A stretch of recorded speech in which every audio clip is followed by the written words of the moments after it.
26 വർഷത്തെ വിശ്വാസം, ലക്ഷക്കണക്കിന് സന്തോഷകരമായ ദാമ്പത്യങ്ങൾ. കല്യാണം എന്നാൽ കേരള മാട്രിമോണി തന്നെ.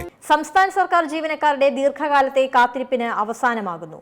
ഓണസമ്മാനമായി ജീവനക്കാർക്ക് DA പ്രഖ്യാപിക്കുമെന്ന് റിപ്പോർട്ടുകൾ. ഓഗസ്റ്റ് മാസത്തെ ശമ്പളത്തോടൊപ്പം ജീവനക്കാർക്ക് 2% DAയും DR-ഉം പ്രഖ്യാപിക്കും. സംസ്ഥാന സർക്കാർ ജീവനക്കാരുടെ കാത്തിരിപ്പിന് വിരാമമിട്ടുകൊണ്ട് ഓണസമ്മാനമായി DA പ്രഖ്യാപിക്കുമെന്ന റിപ്പോർട്ടുകളാണ് പുറത്തുവരുന്നത്. വിലക്കയറ്റം മൂലം ജീവനക്കാരുടെ ജീവിത ചെലവ് വർദ്ധിക്കുന്ന സാഹചര്യത്തിൽ സർക്കാർ ജീവനക്കാർക്ക് അടിസ്ഥാന ശമ്പളത്തോടൊപ്പം നൽകുന്ന അധിക തുകയാണ് ക്ഷാമബത്ത അല്ലെങ്കിൽ DA. പെൻഷൻകാർക്ക് ഇത്തരത്തിൽ നൽകുന്ന തുകയെ ക്ഷാമാശ്വാസം അല്ലെങ്കിൽ DR എന്നാണ് പറയുന്നത്. ഓഗസ്റ്റ് മാസത്തെ ശമ്പളത്തോടൊപ്പം ജീവനക്കാർക്ക് 2% DAയും DR-ഉം പ്രഖ്യാപിക്കുമെന്നാണ് നിലവിൽ പുറത്തുവരുന്ന റിപ്പോർട്ടുകൾ.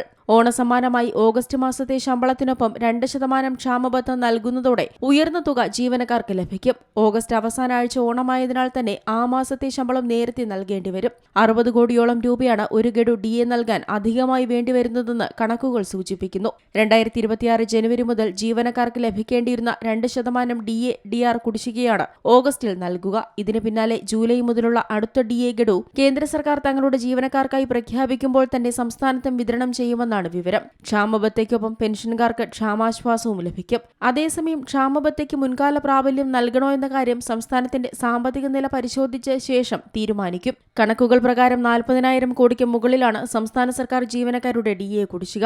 ജീവനക്കാരുടെ പ്രതിഷേധങ്ങൾക്ക് പിന്നാലെ കുടിശ്ശികകൾ താൽക്കാലികമായി നൽകാൻ പഴയ സർക്കാർ തീരുമാനിച്ചിരുന്നു. DA കുടിശ്ശികയുടെ മുൻകാല പ്രാബല്യം 8 ഗഡുക്കളായി നൽകുമെന്നായിരുന്നു മുൻ ധനകാര്യമന്ത്രിയായിരുന്ന KN ബാലഗോപാൽ കഴിഞ്ഞ ബജറ്റിൽ പ്രഖ്യാപിച്ചത്. എന്നാൽ അതിൽ മറ്റുത്തരവുകളൊന്നും തന്നെ ഉണ്ടായില്ല. 2026 മാർച്ച് 31 കണക്കനുസരിച്ച് സർക്കാരിന്റെ മൊത്തം കുടിശ്ശിക ബാധ്യതയായ 48,733 കോടി രൂപയിൽ ഏറ്റവും വലിയ വിഹിതം സർക്കാർ ജീവനക്കാർ, അധ്യാപകർ, സർവീസ് പെൻഷൻകാർ, കുടുംബ പെൻഷൻകാർ എന്നിവർക്ക് നൽകാനുള്ള ക്ഷാമബത്ത കുടിശ്ശികയാണ്. കണക്കുകൾ പ്രകാരം 2021 ജനുവരി 1 മുതൽ 2026 ഫെബ്രുവരി 28 വരെയുള്ള കാലയളവിലെ ക്ഷാമബത്ത, ക്ഷാമാശ്വാസം എന്നിവയിൽ മൊത്തം 36,057 കോടി രൂപയുടെ കുടിശ്ശികയാണ് ഉണ്ടായിട്ടുള്ളത്. News desk C Malayalam news. ഏറ്റവും പുതിയ വാർത്തകളും വിശേഷങ്ങളും വിരൽത്തുമ്പിലറിയാൻ സി മലയാളം ന്യൂസ് എല്ലാ ഡിജിറ്റൽ പ്ലാറ്റ്ഫോമുകളിലും ലഭ്യം.